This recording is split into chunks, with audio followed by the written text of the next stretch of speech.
Mauma. Chikalia. Wewe. God have mercy upon us. Mauma. Na, njoo hapa. Mote si mmefanya nini ni watoto? Mimi labda likaka. Yeah?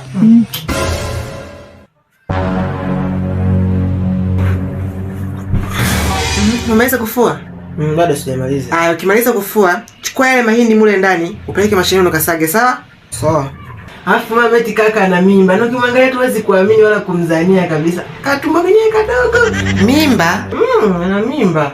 Sijana nilimkuta anaongea na nanilia na mtu kwenye simu yake. Anamwambia, "Nani sina mimba yako?" Wewe Martin. Mauma, mama Martin ni muongo. Ujasi wewe unaongea na simu mpaka ukataka kuunguza mara. Naam mtazamaji, na katika habari za matukio.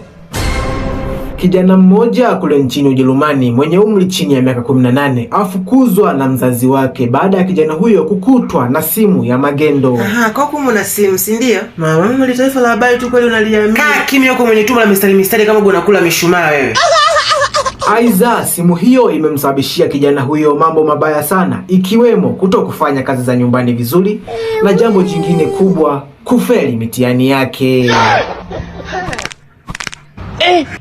Nimesha matokeo yako. Mama mimi nikwambia matokeo nimeyapoteza. Nataka matokeo yako. Au mama ndo haya hapa.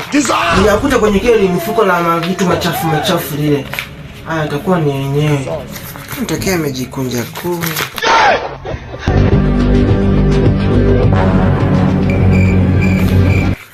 Mauma ulisema umekuwa wangapi? Wa pili. Kwa kumbe ni wa pili kutoka mwisho, si ndio?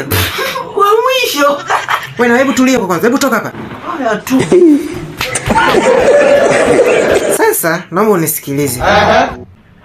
Ili ubaki salama kwenye hii nyumba, kuna vitu vitatu. Cha kwanza, utoke kwenye hii nyumba. Cha pili, uondoke kwenye hii nyumba.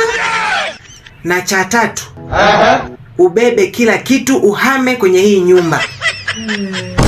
Kwisha wewe. Kwisha mimi. Kwisha kabisa.